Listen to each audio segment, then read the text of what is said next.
Pada suatu hari, ada seorang wanita bernama Dayang Sari pergi ke arah pegunungan untuk melihat pemandangan hijau. Dalam perjalanannya, dia bertemu seorang pria yang bernama Purbalangga. Lalu mereka saling menyapa. Wahai gadis, mau kemana engkau? Aku ingin melihat pemandangan yang indah, Tuan. Kebetulan saya itu tempat indah-indah di sini. Boleh saya temani? Ayo, mari, Tuan. Ayo ikuti saya.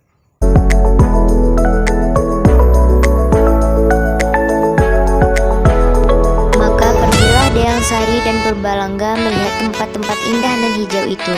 Semenjak hari itu, Dayang Sari dan Purbalangga sering bertemu. Maka keduanya semakin dekat satu sama lain hingga muncullah benih-benih cinta di antara mereka.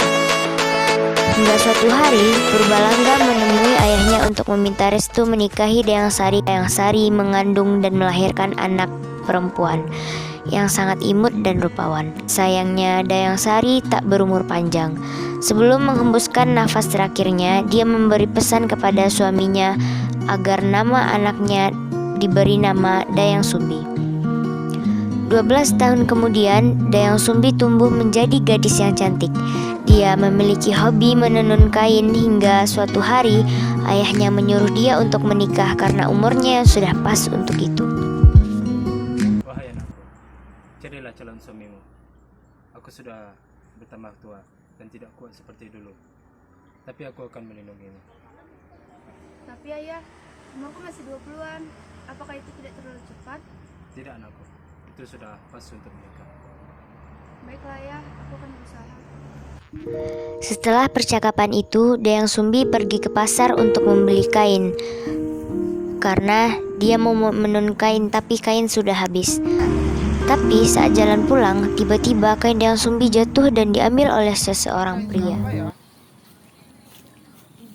Maaf Tuan, ini kain saya. Oh, itu kain kamu? Iya Tuan. Oh, lain kali hati-hati ya. Iya Tuan, makasih ya Tuan. Oh iya, sama-sama. Oh, kalau boleh tahu nama kamu siapa? Nama saya Dayang Sumbi Tuan. Oh, Dan Sumbi. Oh, perkenalkan nama saya Tumang ya. Salam kenal ya. Mulai dari itu, Tumang dan Dayang Sumbi mulai mengenal lebih dekat lagi, dan Tumang mengajak Dayang Sumbi untuk pergi jalan-jalan. Karena dibutakan oleh cinta, Tumang menghamili Dayang Sumbi hingga ayah Dayang Sumbi marah besar. Maka sebagai tanggung jawabnya, Tumang membawa Dayang Sumbi jauh. 9 bulan kemudian, Dayang Sumbi melahirkan sepasang anak, yang dimana sang kakak atau yang cowok diberi nama Sangkuriang dan sang adik yang cewek diberi nama Sekar Arum. Selain orang tuanya, mereka diasuh oleh baby sister yang bernama Nyi Ida. Saat umur Sangkuriang dan Sekar Arum mulai berumur 7 tahun, sang ayah Tumang meninggal dunia, yang membuat Sangkuriang selalu menjaga ibu dan adiknya sebagai pengganti ayahnya. Hingga pada suatu hari, Sangkuriang lagi bermain sama adiknya, Sekar Arum. Datanglah 2 orang gadis. Wah, kayaknya saya bermain bersama kalian. Iya, apakah kami boleh bermain bersama kalian? Boleh, nama kalian siapa? Nama saya Sekar Sari dan di sebelah ini teman saya. Siapa namamu? Nama saya Sekar Anji. Dan kamu siapa? Dan siapakah di sebelahmu? Aku Sangkuriang dan ini adikku Sekar Arum. Hai, salam kenal.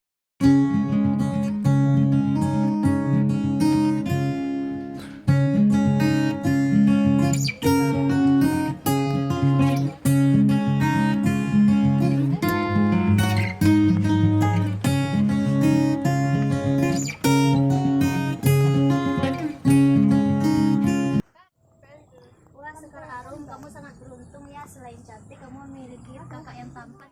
Aku sangat bersyukur.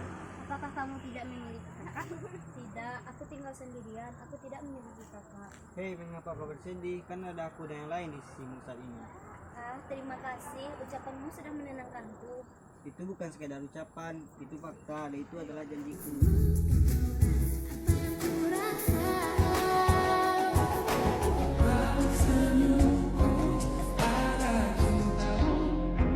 Perkataan Sangkuriang membuat Sekar Anji tak percaya.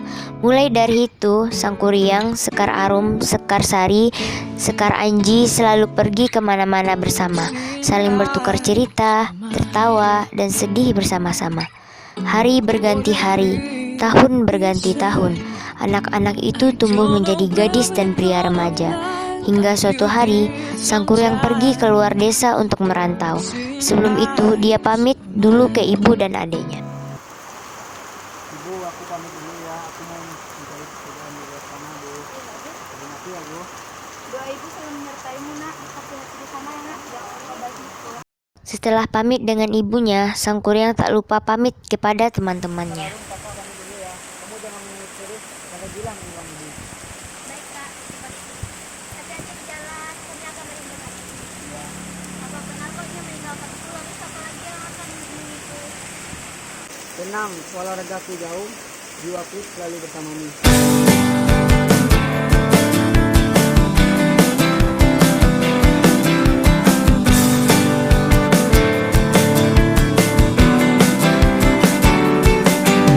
Segalanya seperti mimpi, ku jalani hidup sendiri. Andai waktu berganti, aku tetap takkan berubah. Di sisi lain, Dayang Sumbi menyadari dia sudah semakin tua dan takut untuk pergi dulu dari anaknya.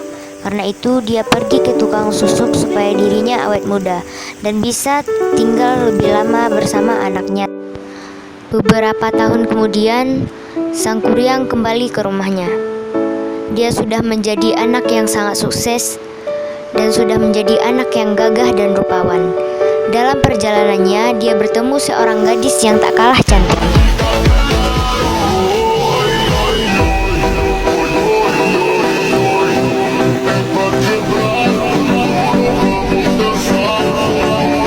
Lihat seorang pria yang tampan, Dayang Sumbi tersenyum dan mengenalkan dirinya dengan nama samarannya.